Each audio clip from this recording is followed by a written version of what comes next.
What is up, guys? Welcome back to another True Motherfucking Crime Tuesday. That is Willie. I'm so sorry. I'm just gonna ignore him so he doesn't play. But today we are doing a kind of short story, but it's a sad story and it's very interesting to me. So I think you guys should really learn about it. There's a lot of stuff I didn't know about. And if you haven't heard about this case, I'd be surprised, especially if you're into true crime. But the story is about Catherine Susan Kitty Genovese. So we're just going to call her Kitty for short. And this, because of this story of what happened to her, the whole bystander effect became into play. Psychologists started learning about it, and it started being implemented in psychology books for decades. So I don't know if it's still in and learned in psychology. I mean, I'm sure it is. So yeah, the whole bystander effect, if you don't know what it is, you're gonna learn now. And I didn't know what it was until this story. So let's sit back, sit tight. It's gonna be a short one, but it's gonna be a good one. Not like that, but you know what I mean. Let's start. So Kitty Genovese was born in Brooklyn, New York. She was a cancer baby. She was born July 7th, 1935. So, yeah, she had a pretty good, household. She was really good in school. She's very active, had friends. You know, she graduated, top in her class. And by then, when she graduated, parents wanted to move the fuck out of there because her mom had just witnessed, a really bad murder. And her mom was just not feeling it no more. Which I get it, new scenery. But Kitty, she didn't want to leave, which, she had shit she was going to do. She just graduated. She had plans. She was going to marry this guy, and they ended up getting married. So she stayed with her grandparents. They got married. They divorced 2 years later. He's irrelevant. So she eventually gets her own apartment, and she's a secretary, but she's just not feeling the secretary life anymore. She becomes a bartender, and she does that for a bit. So then she finally gets a job at this bar in Brooklyn, and it's called the 11th Hour Bar in Hollis, Hollis, Queens, where she meets Mary. I cannot pronounce Mary's last name. In 1963 is when they meet, and they moved in together. They did it pretty quick. Whatever, we're not judging. Right? Okay, so that was 1963, a whole year later. So we're going to fast forward. It's a year later, March 13th, 1964. So here, a whole year later after they meet, it's their anniversary. Right? Kitty's driving home from the bar, I believe, working a late shift, and it's 2:30 in the morning. And when she's driving home, she's spotted on Hoover Avenue by a man named Winston Mosley. I'm not sure if I'm pronouncing his name right, but he's irrelevant too, so fuck him. So he spots her, and he basically follows her. And this guy left his house around 1 in the morning. He left his wife and his kids, and he literally has been driving around with a hunting knife in his pocket, ready to go to find somebody. And poor Genovese was that somebody. So basically, she gets home. It's late. She parks her car in the parking lot near, which is in an alleyway, but it's not that far from the front of her building. It's really close by.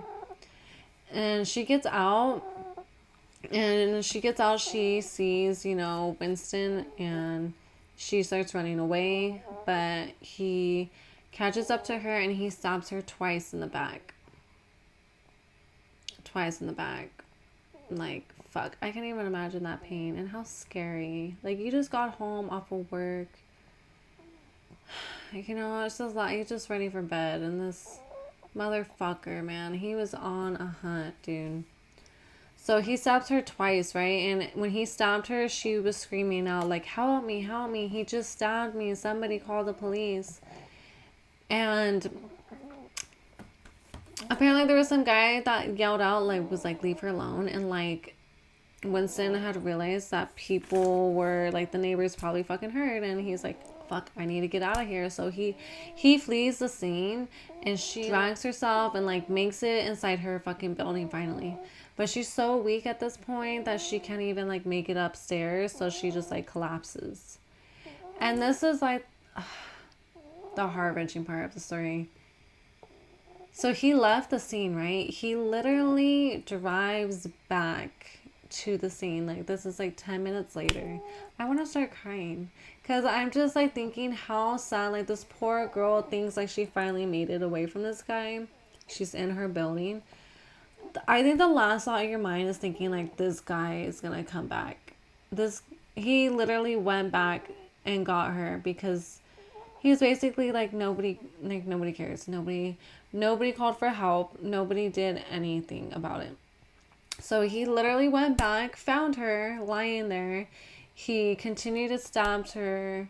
Well, he raped her. I'm not sure what fucking order this happened, but he basically raped her, raped her, he stabbed her, and then robbed her of her $49.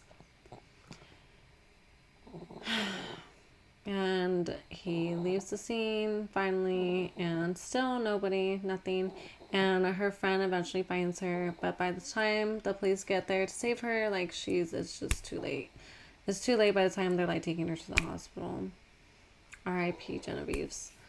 So yeah, and then so basically 6 days later, this guy gets caught up in a robbery, and one of the investigators remembers the car being described during Genevieve's case, and they were questioning him, and he basically confessed along with 2 other murders.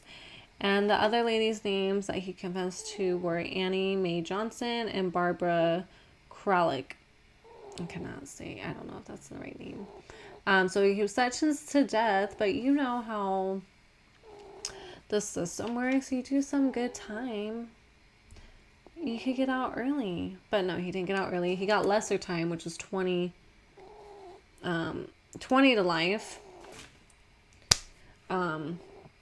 But then this motherfucker escapes, and then he had some more time to his sentencing, and then he gets 30 to life, so like, thank God. And then he eventually dies in prison at the age of 81. And right when this story came out, probably like a couple days later, there's like an article, you know, New York headlines. It was called The 37 Who Murdered and Didn't Call the Police. No, The 37 Who Saw Murder and Didn't Call the Police. And that's basically where the whole bystander effect came into place, because reports came in that like so many people saw or like heard what was going on, but like nobody did shit to help her.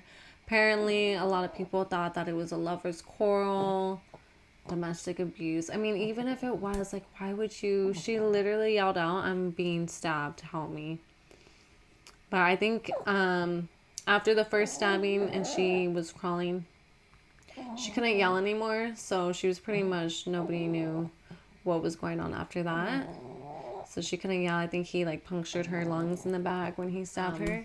There's not an exact number of how many people actually heard her or saw, but it's probably an exaggerated number. But yeah, it's pretty fucked up that, like, you know, if somebody would have went down the first time after that had happened, she would probably still be living. But he literally went back to go get her. And that's just so heart-wrenching and fucked up. And it just... Yeah, so the whole bystander, it basically means that people are less likely to help someone in need if there's someone else present. So because there was somebody there with her, people didn't want to do anything. But they say if she was alone, more people are more likely to go help somebody. Does that make sense? So yeah, bystander effect was when people don't do shit when there's other people present. I don't know. All I know is like some lady's yelling, "He stabbed me, help, that bitch needs help." Okay, how are you just gonna ignore? I wouldn't be able to sleep that night. I'm sure maybe a lot of those people feel guilty, who knows. That was the horrible story of Kitty Genovese. And I got a lot of that information from My Favorite Murder. That's actually where I first heard the case, was from the podcast My Favorite Murder. And then I got a lot of my information from simplypsychology.org. Sad story. So, yeah. No, this one's a bummer. They always are. Hope you guys learn something. Learn if someone needs help to just do it. I know it can be scary, and I understand, like, maybe you're gonna get hurt, but bring someone else with you. I don't know. I just feel like as humans we could do better. We could always do better. But yes, R.I.P. Kitty. I'm in heaven.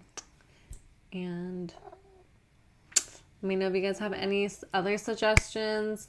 I like doing ones, so my goal is to like do like ones that are not mainstream. I want to do cases that have been like under the map for the most part. Whether like, I mean, big cases are cool too. You know, the whole Ted Bundy and shit. But I just feel like a lot of these people don't. The same shit. I can't talk right now, but yeah, I don't want to do really main case, like big cases. So if you guys have any suggestions, please let me know. I'm always listening and reading them. I hope you guys like this episode, True Crime Tuesday. Be back for another one Tuesday. I know I've been slacking it. I actually did come up with one last week, and it was on the TV show Killer. And I've read about him before, and somebody had actually requested it. I just wasn't getting into it, you know? Not that it wasn't a good story. It's just like there was just so much to go into. So many... I just wasn't into it, you know? And it just... Reading it on paper, it wasn't going to sound good coming out. So, sorry about that. But have a good night, guys. Take care. Be safe. Lock your doors. Watch when you get into your cars. Have your keys in your hand, ladies and men. You know, guys get mugged. And just be safe out there. Love you guys. Bye.